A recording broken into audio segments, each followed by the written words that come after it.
kita tuh lagi pengen bahas yang booming-booming nih, lagi hot. Iya bener banget. Apa tuh? Apaan tuh? Apaan tuh? Apaan tuh? Apaan? Kita mau pemilu gak sih? Nah, Iya. itu dia. Lagi booming banget gak sih?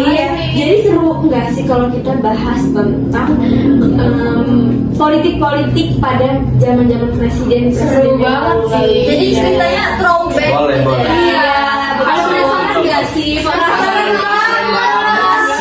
Mang Ea.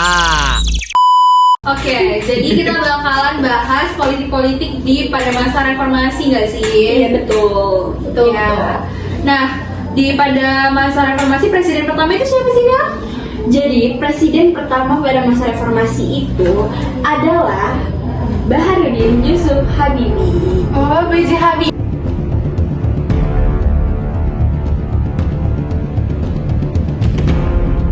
Saya memutuskan untuk menyatakan berhenti dari jabatan saya sebagai Presiden Republik Indonesia.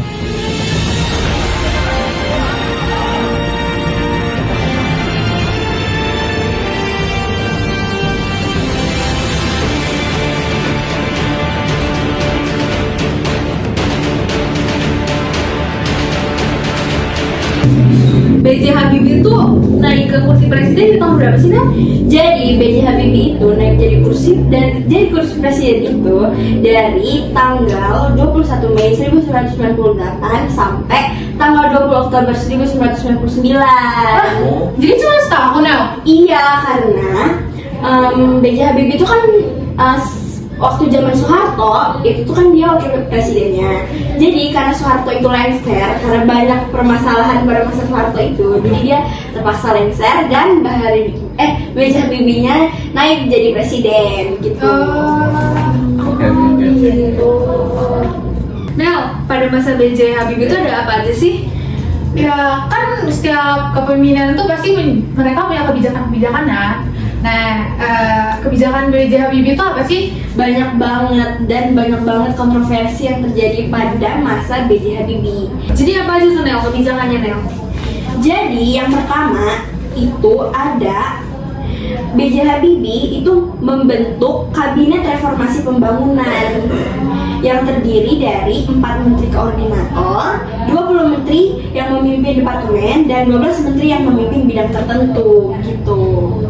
Terus yang kedua itu membebaskan tahanan politik. Jadi pada masa pemerintahannya B.J. Habibie memberikan amnesti dan abolisi kepada beberapa tahanan politik pada masa kebijakan Presiden Soeharto. Bentar.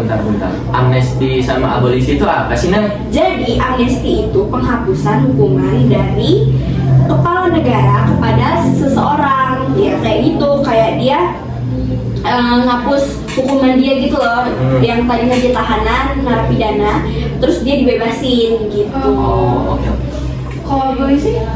Kalau abolisi itu penghapusan proses hukumnya, sama aja sih sebenarnya sama amnesti, hampir mirip gitu. Tahanan politik yang dibebas itu siapa aja sih, Nel? Jadi sebenarnya ada banyak, tapi yang kita jelasin ya cuma 2 aja sih. Jadi yang pertama itu ada Sri Bintang Pamungkas. Jadi dia itu masuk penjara karena ngekritik kebijakan Presiden Soeharto. Jadi waktu itu tuh emang Soeharto itu kayak emang dia tuh anti kritik gitu loh. Jadi kayak nggak boleh ada yang ngeritik dia gitu. Terus yang kedua itu ada Muchtar Pakpahan. Dia itu Ketua Serikat Buruh Sejahtera Indonesia. Terus dia itu dijatuhi hukuman karena dituduh memicu kerusuhan di Medan pada 1994, yaitu tutup waktu masa pemerintahan Soeharto sih. Jadi Presiden B.J. Habibie itu kayak menyatakan kalau misalnya nahan orang-orang yang sebenarnya nggak bersalah itu tersebut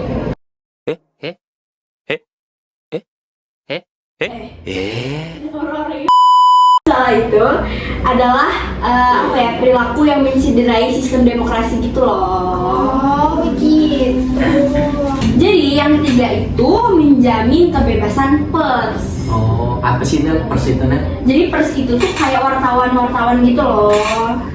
yang apa kayak meliput berita atau buat berita artikel gitu-gitu.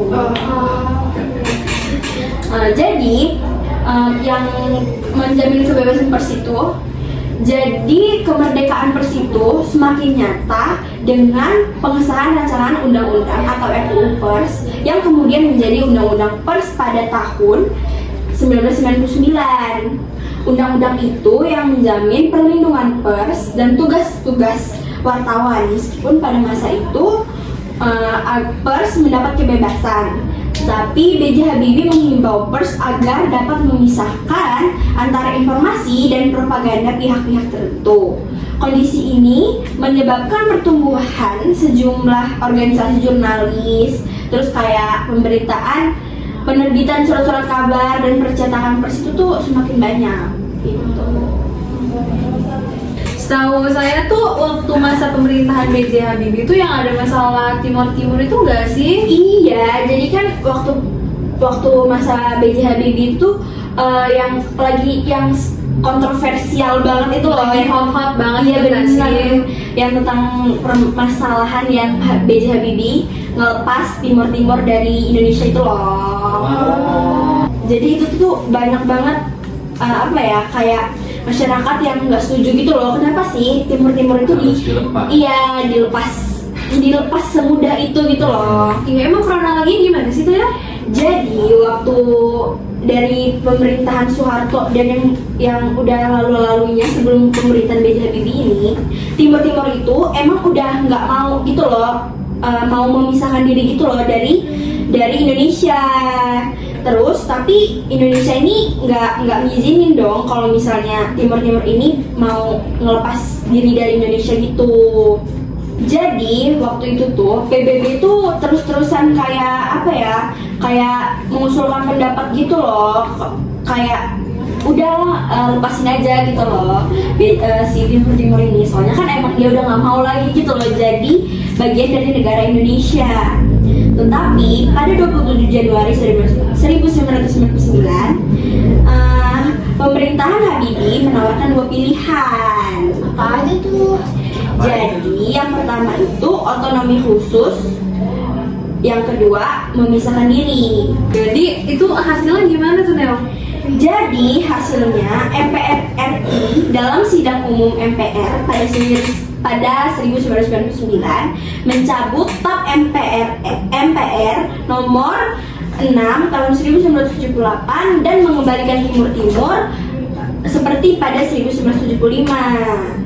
Jadi mulai saat itu Timur Timur lepas dari Indonesia dan diakui secara internasional sebagai negara merdeka dengan nama yang biasa kita dengar sekarang, itu namanya Timur Leste. Betul.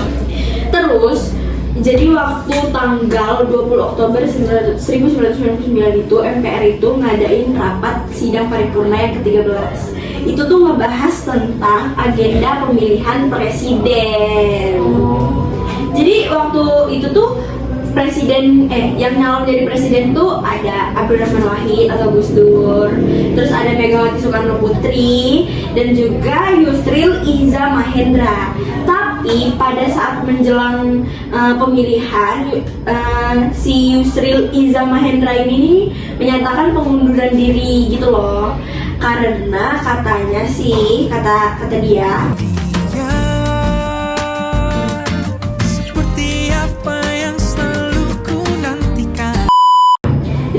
dia itu mengundurin diri untuk memberi kesempatan gitu loh ke Gus Dur buat memimpin negara Indonesia ini melalui dukungan poros tengah atau koalisi partai Islam yang dipelopori oleh Amin Rais. Alhasil Abdurrahman Wahid memenangi pemilihan presiden dalam pemungutan suara pada waktu itu. Sementara itu Megawati Soekarno Putri ini ditetapkan sebagai wakil presiden. Gitu. Yes. Oke. Nah, udah kan? Berarti abis pemerintahan B.J. Habibie dilanjutin dengan pemerintahan Gus Dur atau Abdurrahman Wahid tadi yang udah kita ceritain.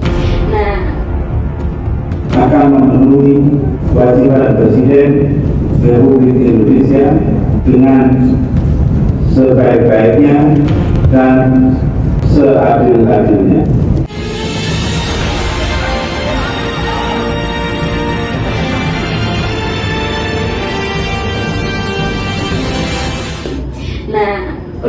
tahu sih apa sih yang terjadi pada masa Abdurrahman Wahid ini. Belum. Ya kan? Jadi belum pada tahu nih. Iya. Nah, jadi pada masa pemerintahan Abdurrahman Wahid atau disebut dengan Gus Dur, beliau hanya menjabat dalam waktu yang singkat tuh, dari tahun 1999 sampai 2001 doang. Berarti singkat banget tuh. Berapa tahun doang tuh ya? Tahun nggak sih? Dua. Dua. Jadi kebijakan-kebijakan yang dikeluarkan oleh Gus Dur itu apa aja sih? Jadi kan tadi tuh udah dibilangin kan kalau misalnya waktu masa pemerintahan Gus Dur itu banyak kontroversi, jadi otomatis kebijakannya juga pasti banyak kontroversinya kan. Nah, kontroversi.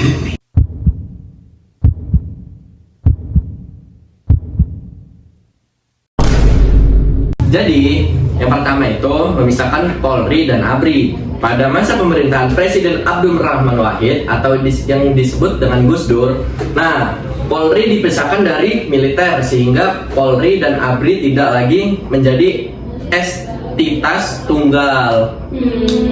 Nah, pemisahan itu dilakukan agar kepolisian lebih fokus sebagai pelayanan masyarakat dalam bidang keamanan. Nah, selain itu juga pemisahan tersebut bertujuan melakukan reformasi ABRI sebagai penjaga pertahanan. Nah, yang kedua itu mengakui agama Konghucu dan menjamin hak hidup masyarakat Tionghoa. Terus gimana akhirnya agama Konghucu tuh bisa diakuin sama Indonesia? Nah, Presiden Abdurrahman Wahid menerbitkan keputusan Presiden nomor 6 tahun 2000 sebagaimana mengenai pemulihan hak sipil penganut agama Konghucu. Melalui peraturan tersebut, pemerintahan Indonesia secara resmi mengakui Konghucu sebagai salah satu agama di Indonesia. Nah, gitu. Bukti kalau agama Konghucu itu diterima di Indonesia itu apa sih? Nah, jadi gini salah satu bukti pengakuan agama Konghucu adalah dihasilkannya perayaan Imlek di Indonesia. Nah, kalian juga tahu gak sih yang lagi booming akhir-akhir ini tuh tentang apa? Tentang Palestina Israel itu gak sih? Ya bener banget. Itu lagi hot-hotnya gak sih? Lagi dibahas di dunia ini. Nah, yang kali ini kebijakan Gus Dur itu ada kaitannya nih sama Israel, yaitu membuka hubungan dagang dengan Israel. Nah, ini juga banyak menuai protes dari masyarakat ternyata. Dalam jurnal Analisis Hubungan Internasional Vol 3 nomor 2 berjudul Analisa Kebijakan Presiden Abdurrahman Wahid untuk membuka hubungan diplomatik dengan Israel. Nah, ini tuh kenapa sih dibuka dagangan ini tuh dalam upaya peduli perdamaian Palestina Israel ternyata. Oh, tapi kan ya dari dulu juga ya kita tahu gitu loh, kalau Palestina sama Israel itu kan emang udah konflik banget kan. Iya. Terus ya gimana nggak masyarakat nggak setuju nggak sih sama kebijakan itu dia. Jadi kebijakan ini Gus Dur kala itu tuh langsung mendapat reaksi keras dari rakyat Indonesia yang mayoritas beragama Islam. Nah, Indonesia itu seperti yang kita ketahui menjalani politik luar negeri itu berlandaskan UU Dasar 1945 kan. Terus berdasarkan pada penggalan konstitusi yang menjadi dasar segala perundang-undangan di Indonesia itu, maka telah cukup jelas itu tuh sebagai landasan mengapa Indonesia tetap bertahan untuk tidak membuka hubungan diplomatik dengan Israel. Jadi kesimpulannya itu dia nggak jadi gitu buka hubungan diplomatik dengan Israel. Gitu guys. Nah, jadi berarti kan si Gus Dur ini dilengsarkan kan karena ya banyak kontroversi dan konflik pada waktu masa pemerintahannya kan. Nah, berarti otomatis si Megawati Soekarno Putri ini naik ke tahta presiden kan? Ya kan? Iyalah.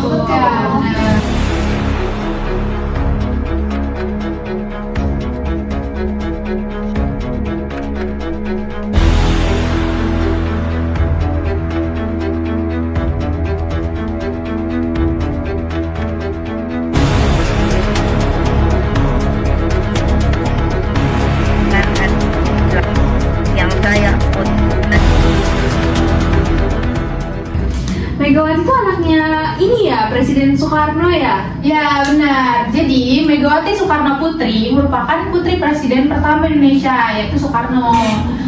Terus juga Megawati Soekarno Putri menjadi presiden perempuan pertama di Indonesia. Dalam dan dalam menjalankan tugasnya sebagai presiden, kan pasti ada wakil presiden nih. Megawati Soekarno Putri dibantu oleh Hamzahas sebagai wakil presiden. Oh gitu. Ya. Nah, tentunya Megawati juga punya kebijakan nih. Apa aja tuh? Jadi kebijakan Megawati yang pertama ada membentuk agenda pemerintahan melalui kabinet gotong royong. Kabinet gotong royong. Apa sih? Aku baru dengar. Iya benar. Jadi Presiden Megawati dan Hamzahas mengawali tugasnya dengan membentuk kabinet gotong royong. Kabinet ini dilantik pada 10 Agustus 2001 dan juga kabinet ini biasa disebut dengan Zakin Kabinet. Karena betul nggak alasannya kenapa disebut Kenapa tuh? Karena 2/3 menterinya dijabat oleh tokoh-tokoh profesional di bidangnya. Jadi itu guys. Bagus. Ya. Jadi kan di dalam kabinet gotong royong ini ada kebijakannya juga. Kan tadi namanya bentuknya nama kabinetnya gotong royong. Nah di dalam gotong royong itu punya kebijakan-kebijakan nih. Jadi salah satu kebijakannya adalah menunjukkan kesungguhan dalam menyusun langkah-langkah untuk menyelamatkan rakyat Indonesia dari penderitaan akibat krisis berkepanjangan. Terus yang kedua, ada meneruskan pembangunan politik untuk melakukan perbaikan dalam menjunjung tinggi kedaulatan rakyat.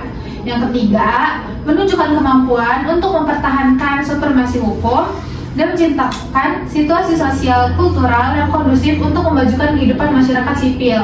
Dan yang terakhir, menjaga pertahanan keamanan dan hak asasi manusia sebagai bagian dalam menciptakan kesejahteraan dan rasa aman masyarakat. Oh, berarti banyak banget ya. Iya. Oke. Jadi kan tadi baru pertama nih. Terus ada lagi nih kebijakan Megawati. Yang kedua itu melakukan reformasi di bidang politik dan hukum. Jadi pada masa pemerintahan Presiden Megawati Soekarno Putri, MPR melakukan amandemen terhadap UUD 1945. Salah satu perubahan penting tersebut adalah Presiden dan Wakil Presiden Republik Indonesia akan dipilih secara langsung oleh rakyat melalui pemilihan Presiden dan Wakil Presiden atau yang biasa disebut Pilpres. Pilpres. Presiden yang pemilihan presiden yang dipilih secara langsung kayak nyoblos gitu, itu tuh setelah masa pemerintahan dia. Benar. Selain itu, pemerintah dan MPR sepakat membatasi wewenang MPR nih. Jadi kesejajaran kedudukan presiden dan DPR serta penetapan APBN yang diajukan presiden. Dalam bidang hukum, pemerintah memberikan penegasan kepada Mahkamah Agung atau MA sebagai kekuasaan bersifat independen. Oleh karena itu, diharapkan jadi penegak hukum yang mampu menembus sistem birokrasi yang selama masa pemerintahan sebelumnya sering disalahgunakan. Oh, gitu. Oke. Kebijakan Megawati cuma itu doang atau ada Enggak, lagi nih? masih ada lagi, tapi bakal dibahas oleh Nura.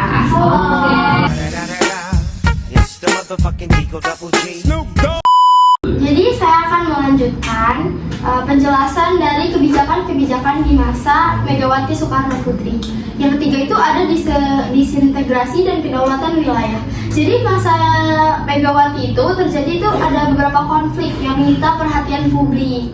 Salah satunya itu ada konflik Aceh. Ada yang pernah dengar nggak sih? Oh iya, kayaknya pernah denger deh. Jadi konflik Aceh itu Nangro Aceh Darussalam itu bersengketa dengan Malaysia terkait Pulau Sipadan dan Ligitan. Terus upaya pemerintah Presiden Megawati itu adalah berdialog langsung dengan sejumlah tokoh masyarakat di Aceh dan berpidato di halaman Masjid Raya Baitur Rahman Banda Aceh. Dalam kesempatan itu juga Presiden Megawati Soekarno Putri menyosialisasikan Undang-Undang Nomor 18 Tahun 2001 tentang Otonomi Khusus Provinsi Aceh.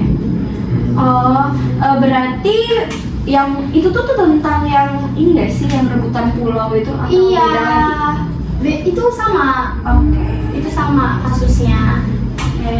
Terus yang keempat adalah melaksanakan pemilu di tahun 2004. Jadi keberhasilan yang dicapai Presiden Megawati Soekarno Putri itu dalam upaya memperbaiki demokrasi di Republik Indonesia ini adalah penyelenggaraan pemilu 2004. Pemilu 2004 diikuti 24 partai politik dengan sistem perwakilan berimbang. Pemilu 2004 diselenggarakan dengan 2 tahap. Ada yang tahu nggak nih? Apa tuh 2 tahap itu?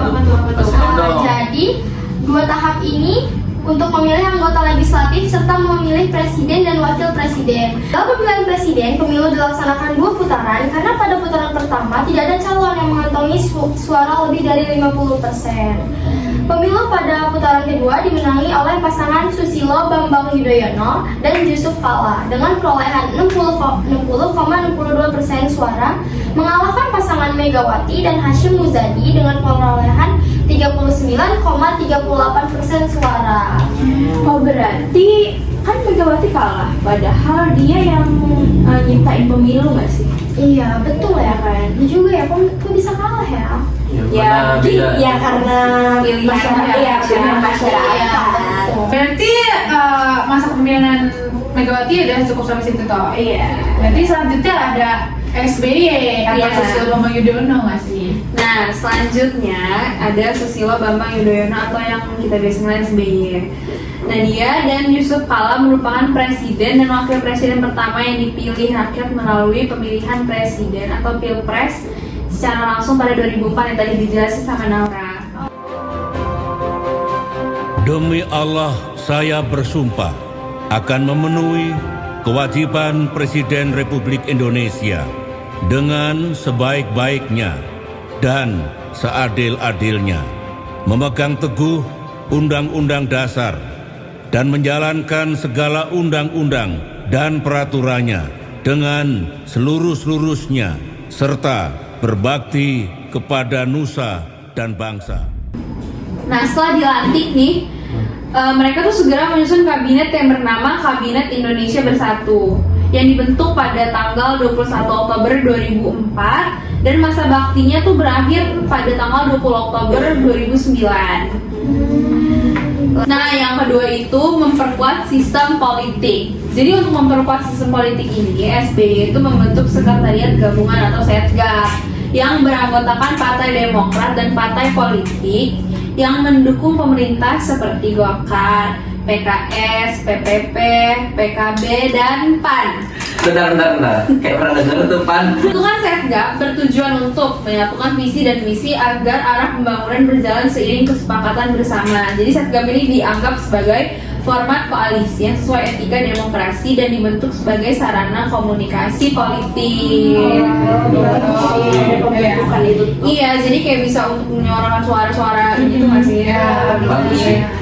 Nah, yang ketiga ada memberantas terorisme. Seperti yang kita tahu, di sini tuh banyak banget teror-teror walaupun ya sekarang udah rada berkurang lah ya. Dikit doang kan? Nah, aksi terorisme ini belum sepenuhnya dapat diatasi oleh pemerintahan SBY dan Yusuf Kala.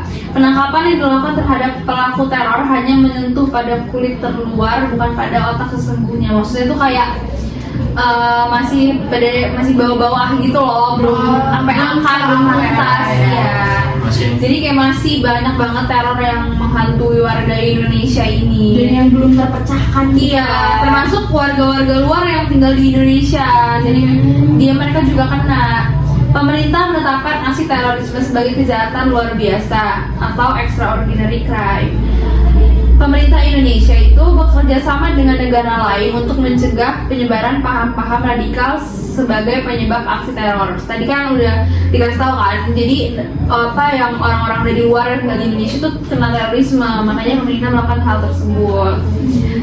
Nah, seperti yang kita tahu kan SBY ini 2 periode kan. Jadi pemilu pada tahun 2009 itu berhasil dimenangi oleh SBY yang berpasangan dengan Budiono. Pelantikan presiden dan wakil presiden dilaksanakan pada 20 Oktober 2009 sama nih di gedung DPR dan atau MPR Jakarta. Untuk membantu tugasnya, Presiden Susilo Bambang Yudhoyono membentuk Kabinet Indonesia Bersatu 2. Berarti, tapi kan kebijakan-kebijakannya itu masih sama-sama aja kan? Iya, masih nggak jauh beda lah ya. berarti kan kita udah selesai nih. Maksudnya kayaknya kita cuma bisa bahas sampai masa Presiden SBY aja nggak sih? Iya. Soalnya kan kalau kita mau ngebahas masa pemerintahnya Jokowi, kan masa pemerintahnya belum selesai.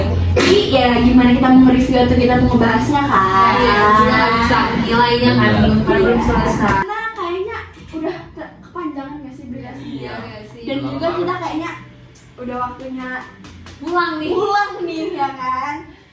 Maka dari itu kami semua di sini ingin mengakhiri podcast kita hari ini. Kami mohon maaf jika ada salah kata, atau salah penyebutan atau ya salah kata. Terima kasih banyak atas perhatiannya. Terima kasih sudah nonton. Iya, karena Dan kan juga nama podcast kita nih tiba-tiba podcast. Iya. Jadi semua omongan yang kita omongin selalu spontan kan.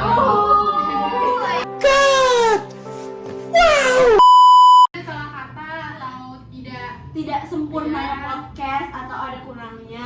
Jadi wajarin aja, namanya juga tiba-tiba podcast.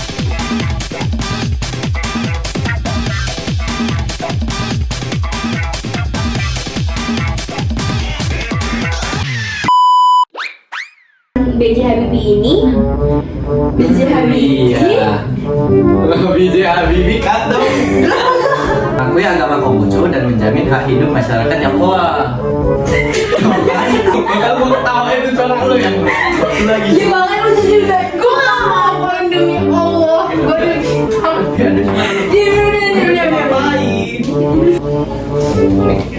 Udah.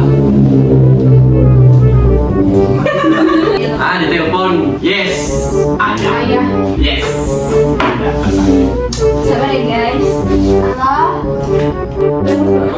Semua keluarga lo telepon nih. Ini kita Emang kayak dicolek emang kita. bentar lagi ini sama lagi yang nelfon ini. Apa ada lagi?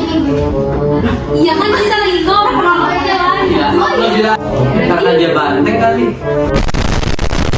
Tapi